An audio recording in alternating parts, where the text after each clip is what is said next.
So to get started, how did you get your start in racing?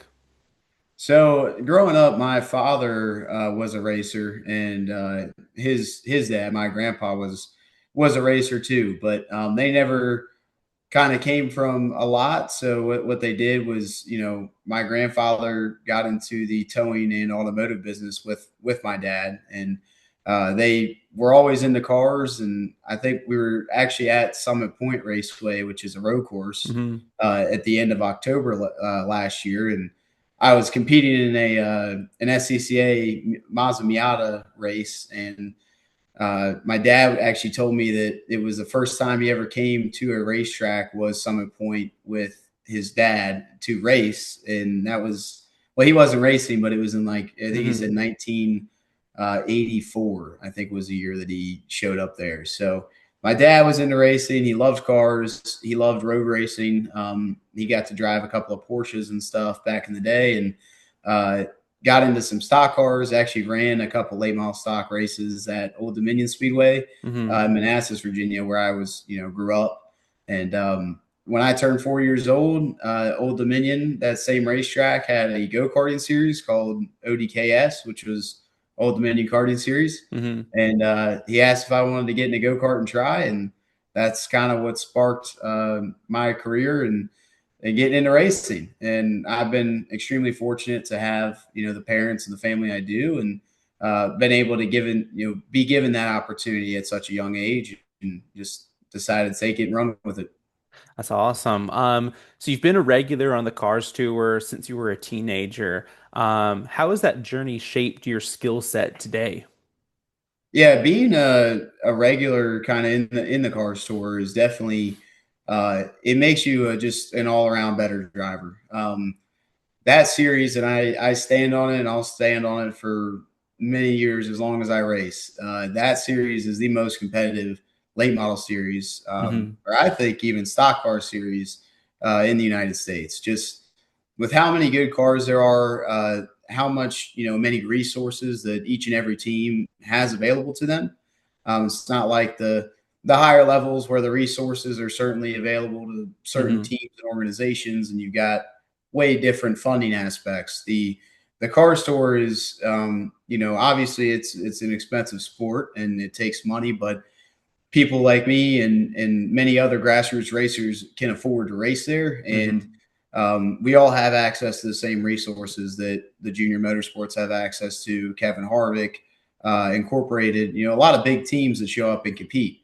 So being a part of that and being competitive is extremely hard in that series because of how Hmm. tight everybody is. And I mean, we'll go and qualify, and we're qualifying looking for thousandths of a second and or hundredths of a second. I mean, I was Hmm. on the pole at Dominion last year by a thousandth of a second to two cars. So Hmm. that was, I mean, that's just how tight it is. So, I mean, it builds your car control, builds your racecraft. There's not a single driver in that series that is not fighting for every inch in every Hmm. position. So it just makes you all around tougher. It makes you a good driver. It makes you fast. You got to learn how to search and find things. So Hmm.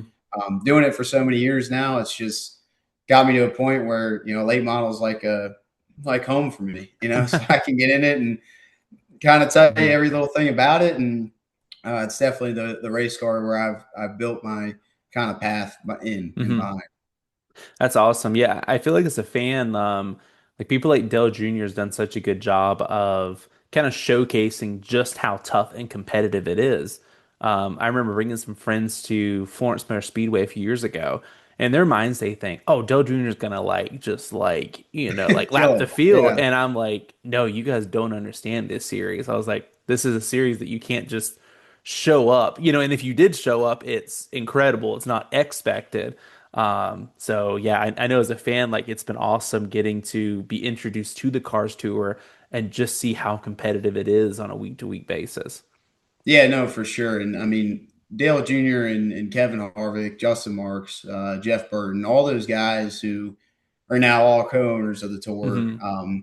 have done such an amazing job in just promoting the series and building it to what it's turned into. Hmm. And it started with Jack McNelly, owning the tour, and I was fortunate enough to race when Jack owned it and get to build a relationship with him and still communicate with him to this day. And just a great guy. And he took it from what was basically nothing, which just a Hmm. couple of cars showing up to race to, uh, where it was when Dale bought it and all those guys, and putting us on the platform of Flow Racing. And now you saw last year us on FS1 Hmm. at Wilkesboro. Like that was more than any short track guy like myself could have ever Hmm. kind of pictured us being on that platform. So just really cool what they do, and Hmm. how much they sacrifice, how much they put up, and just having stars like those guys that come and race with you. It's Hmm. really cool to have them show up and race. And you can go out and I can tell people, hey, I raced door to door with Dale Jr. I mean, that's always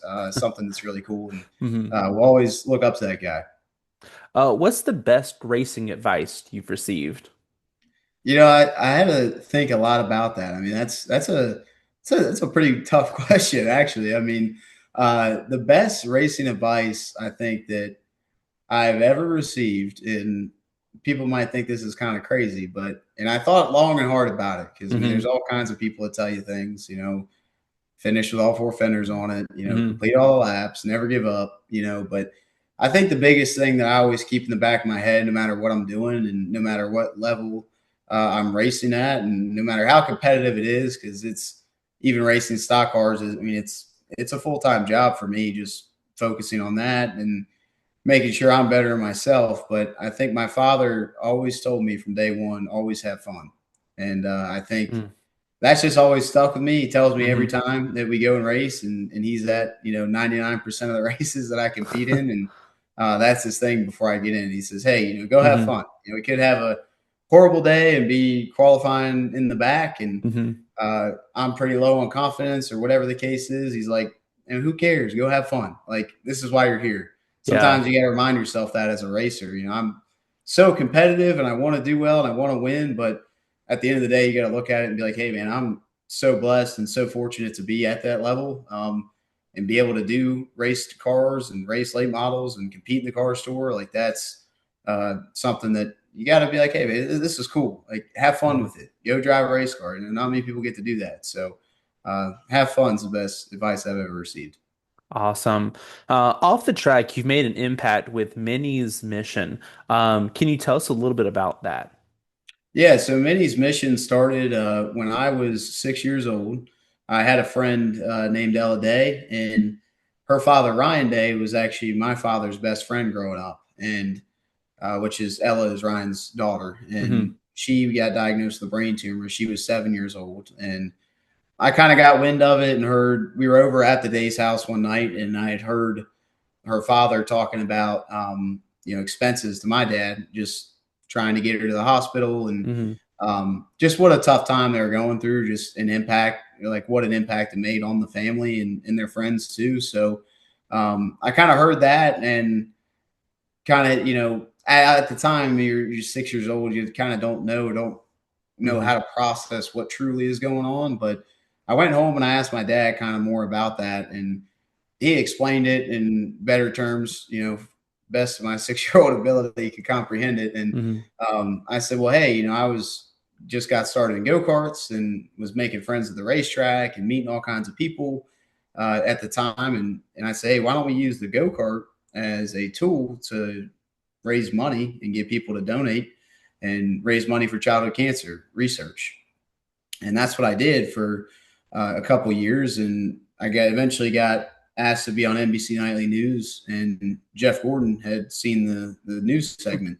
Hmm. He invited me out to come to Martinsville, and I went. And I was, like I said, I was 8 years old and wore my little fire suit and everything, and showed up and got to meet him and spent a bunch of time with him, and linked up with his organization and ended up raising $400,000 for the Jeff Gordon Children's Foundation, and which all was based on cancer research, and Hmm. which was great. And love working with Jeff. Still contribute and do a little bit with him every year. So he's a great guy. And now to this day, last year we have officially made Minnie's Mission a 501c3 nonprofit organization, and we're now able to collect our own donations and have them and use them for quality of life programs, which one big event we do every year has been with the car store. For the past Hmm. 3 years, we've hosted 30 families from Walter Reed Medical Facility in Maryland to the racetrack, and we've given them a whole weekend of fun. Last year we did. I don't live too far from Dominion; it's my home track, so hence why I do that there. But uh, I live about 30 minutes from Dominion, so on Thursday night we had 10 families come over to my house, and I live on Lake Anna. And did a whole lake day with everybody. Got to, I think I gave probably 150 jet ski rides. So I was pretty topped out by the end of that because the kids were eating that up. And the Waddell family was there helping with that. So I just had a whole bunch of fun doing that. And Friday night we did a dinner at the racetrack because Car Store does a Friday practice and before the races. So all the teams got paired with a family. So we had 30 drivers, 30 teams, and 30 families. So we paired them with each and every driver and team and did a whole dinner. And I spoke and had a couple guest talkers there at the dinner. And then they get to enjoy the entire weekend. Come on Hmm. Saturday, go in the pits. We give them rides around the racetrack and the race cars and just set them in the passenger side, which is really cool. And they love it. They eat it up. I love it. I think it's really cool getting to kind of interact with the families and interact and hear their stories and kind of hear what they're going through. And it's that kind of reminds me of how it all got started was Hmm. listening to what they were going through. Um, so it's cool to kind of hear what they have to say and understand, how Minnie's mission can help. And, Hmm. like just recently at the end of last year, we bought the Laguna family, which they've got two boys with a genetic disorder called TBCK, and they needed a van to take their kids places. And so we're not strictly all related to childhood cancer, but I'm Hmm. big on quality of life programs or disabled people that need help in the community. And I like to work with children, so that's my target. But um, so I was able to buy them a van that had a wheelchair lift and everything. So it's just little things like that that I like doing, and it's not much, but if you can help somebody out that's Hmm. in need of it, that's what Minnie's mission is all about. That's awesome. To me, the story what just stood out was that like a lot of times we had this idea that oh I'm not old enough or I don't have resources to help, and I feel like you just do such a good job of it's not about when I turned 30 I can help people or if I have this resource, and to me that was just such a cool story of well I got a race car, like, what can I do with that? Yeah. And so that just to me, that was really exciting to kind of get to highlight and just kind of learn a little bit more about while prepping for the interview. Yeah, no, 100%. And it's like you're saying with the resources and just a 6-year-old kid with a dream of doing something nice. That's hey, I got a go kart, but it can be anything. I mean, you don't have to be a go kart. Like I took lemonade that my Hmm. grandfather went and bought and made. We did it one day, and I sat outside my house and sold lemonade for like 3 days straight, and ended up making like almost $400 Hmm. in cash. And I took every dime of that. And the reason I was doing it was just donating the money to childhood cancer Hmm. and donating it to Jeff Gordon. So for his children's foundation. And that was any little thing that you can kind of come up with. And there's so many different things, and it just kind of bursted from there. And Hmm. once I kind of used the go karts and did that, and just start putting yourself on the map and spreading the word and spreading awareness, and people like it. They like to Hmm. see you doing nice things, and they want to help. They want to contribute and succeed with that. So by no means is it me, and I'm not a millionaire with a bunch of money that can just give it out. It takes a ton of people, and there's so many people behind it that help me, that contribute with donations to be able that allows me to do what I do with Minnie's mission. So Hmm. it's all about just getting out there, talking to people, telling them what you're doing, and being a good human too. And Hmm. that's one thing that I don't take any money from anybody. I just do it out of the kindness of my heart, and that's how I plan to be, no matter how much money I make in the future or where I'm at. That's just I do it because it makes me feel good, and I like helping people. Hmm. What's your favorite NASCAR paint scheme? Yeah, I thought long and hard about this one too. It's I don't know. When I was growing up as a child, I really, really liked, and it's kind of basic, but I don't know, something about the orange. Hmm. It was like Tony Stewart's number 20 Home Depot Hmm. car. I don't know exactly the years that he ran that scheme, but that thing, like, I love that color. Hmm. That or everybody's saying, oh, you're sitting there talking about Jeff Gordon, but I loved Jimmy Johnson's paint scheme back in the day Hmm. when he ran the 48. I mean, everything, Hmm. the Lowe's scheme was just awesome. The blue Yeah. and the silver and the black and the neon yellow. It just, those were probably my two favorites, for Hmm. sure. I really like how you went with the Home Depot and the Lowe's one. So Right. Yeah. That's like competing, right? Yep. awesome. Well, Minnie, like you've got probably a lot on your plate for the 2026 season. Is there any just sponsors you want to shout out or anything that we can kind of be checking out to learn more about you? Yeah, no, absolutely. So I was just a part of colleague racing and Rams Race for the Seat, which is a show you can check out. It's on YouTube.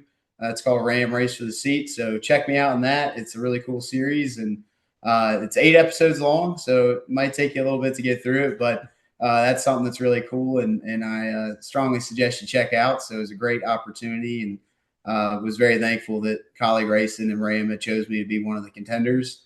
And yeah, so just thank you so much to all the partners that have helped me throughout my late model career. You know, the Henderson family, BDL Motorsports, Coleman Rector, and David Taylor allowing me to run Jesus is Lord on the hood and spread that word about Christianity.